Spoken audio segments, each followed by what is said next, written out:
So this is going to be a little bit of a different video. This company, Wolfbox, reached out to me and asked me if I'd like to review this product. I've never done one of these before, but happy to do that. Apparently it is some kind of camera rear view mirror device. We'll open it up, take a look at it, put it together, install it, take it for a drive, and then I'll give you my impressions. Now, to be honest, this is a sponsored video. They did send it to me for free. I did warn them that I am fully responsible for the content of the video and my opinion, so we'll see if I like it or not. Let's see what happens. Let's open this thing up, see what this thing actually has in it. Looks like there's 3 different things came in the box here. I'm not sure what the white thing actually is. Probably have to read the instructions. Looks like some kind of wiring kit, and of course the package itself. We'll give this a open it up, take a peek.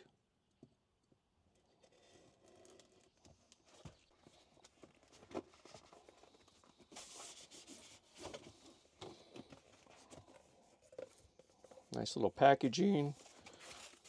Okay, so as I suspected, it is a device that probably clips to my mirror. Interesting. Read the manual. Well, we'll try to do that. See what happens here. So there's that device. Looks like we've got a camera of some sort. Nice long cable. Powering device. USB-C. I don't like powering off the cigarette lighter, so we may have to find an option there. And a GPS antenna. I think these are the hooks to attach the device to the mirror. Looks like we got 2 different lengths. Cable retainers. Not sure what this is yet. Lens cleaning cloth. Splooge tool for getting into tight spots. Support card. A manual. 50-50 chance we'll use that. Quick guide. More likely we'll use that. All right. Sounds good. I might actually read this a little bit and we'll come back in a minute. So I took a quick peek through the manual and a couple interesting items. One, this is actually the front camera here. I'll put that back on to protect it for now. And then there are attachments for power, probably the other camera and GPS and an SD card. They actually include the SD card with it. This does install to the mirror pretty easily. So I'm going to basically just kind of loosely wire this up, give it a test, and then decide where in fact to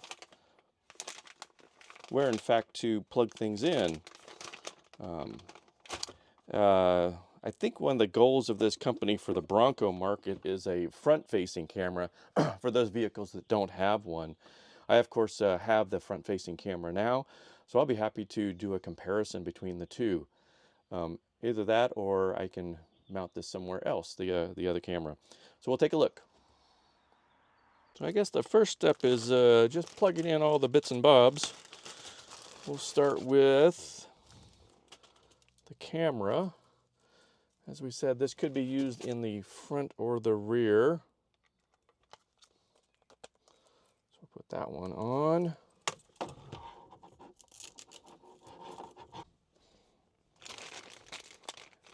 Not sure if that front camera is going to work quite yet. There may be a separate power for that camera required. Next up will be the USB-C for the device itself. And then lastly is the GPS. We'll just lay this on the dash for now. So that is all of the wires coming out of this crazy device. Frankly, it's two too many wires. At most, probably be great if they could have a single multi-use connector that would provide access to all of the different things that you need. And then potentially a Oh, let's see if we can. 12 volts probably not actually active on the Bronco until I turn the dang thing on. Okay, we are doing something.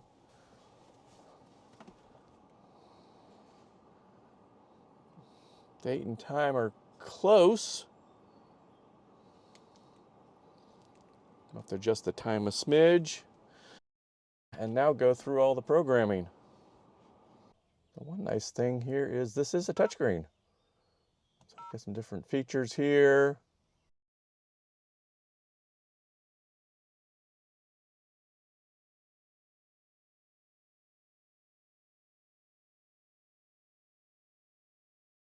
Shocking how much better the picture looks.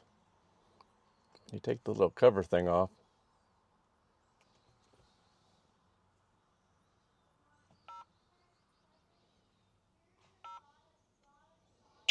So you can take photos.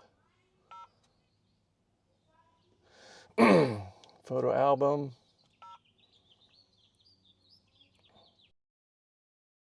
So far pretty interesting. I think there's going to be some more installation needed here. I'll have to read the instructions a little bit more about that front or the camera power, see where that actually needs to pull from, and we'll give it a whirl.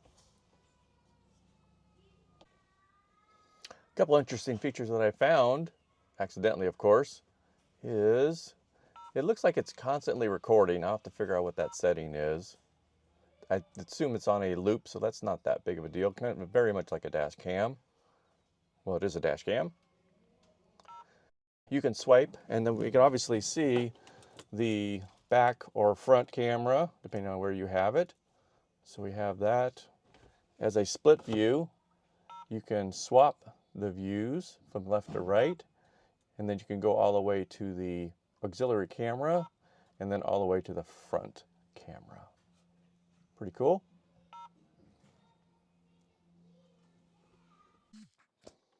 Let's take a look inside the power kit here. There's the USB-C, and this is probably going to convert 12 volt to 5 volt. Got some power cables there. Fuse. Oh, it's tapping into a fuse panel somewhere. Interesting. Not terribly surprising, but okay. 3 different type fuses. The Bronco takes the smallest one. Don't ask me how I know how to blow a Bronco fuse. And more fuses. Lots of fuses. Another splooge tool for getting into places. And instructions. I may or may not tap into my fuse panel. I'm not a big fan of that usually, but it might work. We will take a peek and then try to figure out where all these damn cables need to go. I think there's far too many.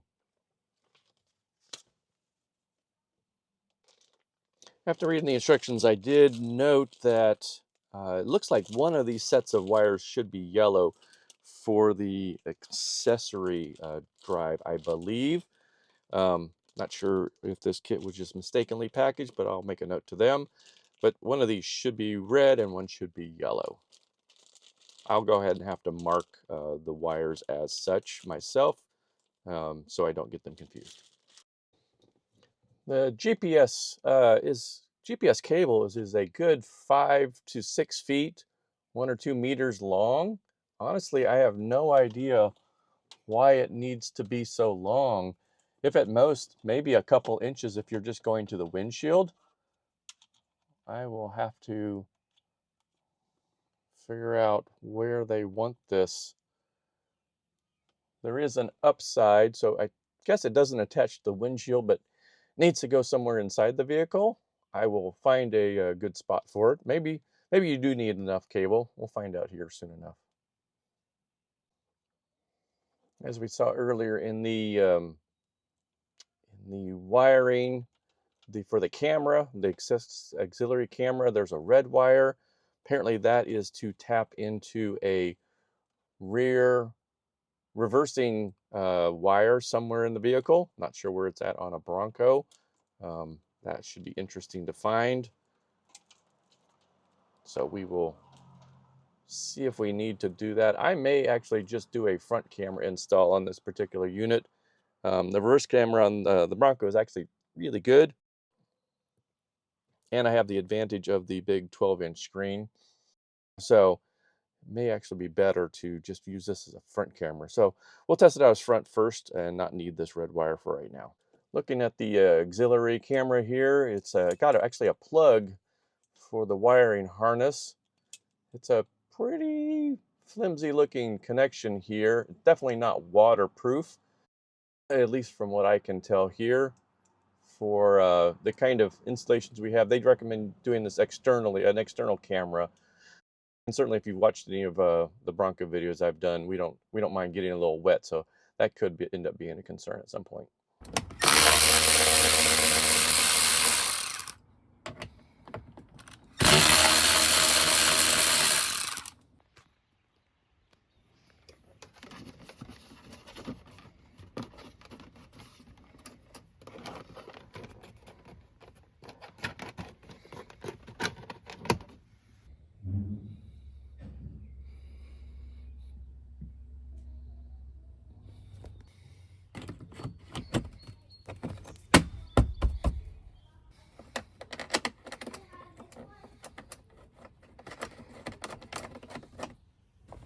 I had already run my GMRS radio antenna through the firewall through this plug here. I made it easy. You can just cut a hole through that rubber plug too.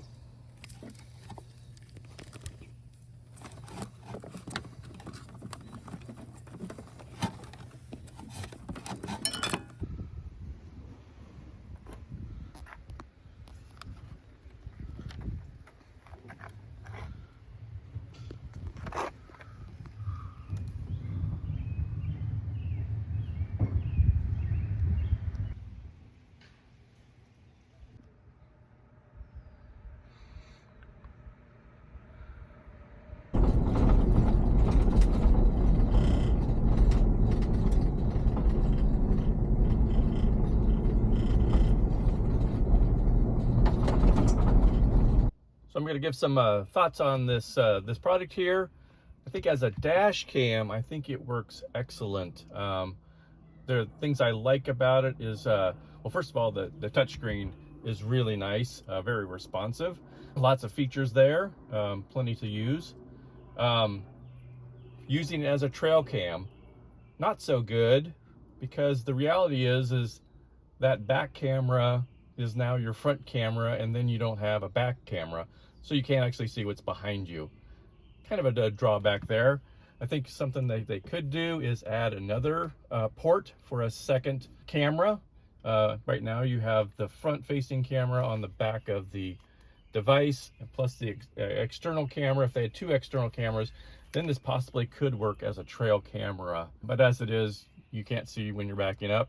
This might work, you know, for the occasional person who doesn't need to see behind them. Maybe they've got something, they're towing something or whatnot. They don't care about that so much. But for me, totally unusable. And of course, for me, it doesn't make any difference. I've already got a front camera. I like the idea, though. I think they're thinking the right way. Price-wise, this is actually pretty good for a dash cam, reasonably priced. Again, you're getting a lot of features here in your dash cam. A full-on touchscreen rear view mirror is pretty impressive. But I think there's some opportunities with this device for sure. For me, one option I might consider is actually putting in and installing the camera and using it potentially as either an auxiliary front camera. When I'm actually on the trail, I actually use my screen for navigation using Onyx Off-Road, for example, and I don't actually use the front camera for seeing the trail in front of me. So this could become a front camera for me, for example. And in that case, I could actually see installing it here right above the dash, below the mirror, to give me that view. Perhaps a a bar of some sort and a custom mount, but I could certainly see installing this right above the dash, and that would help me retain my rear view mirror. So that might be where I actually end up going at some point down the road. Some of the cons that I've had about this, not a lot. I can't currently view any of the files. If I take the SD card out, I can't view them on my Macintosh computer. I don't know if that's an issue or not. I may reformat, I'll try some things, but just simply taking the card out and putting it in my computer didn't work. Would not read the card at all. So might try some things and we'll see if we can get that working or not. If you recall early on in the opening unboxing, there was a funny white thing. That's actually a screen protector for this device. I haven't installed that either. Otherwise, fantastic device.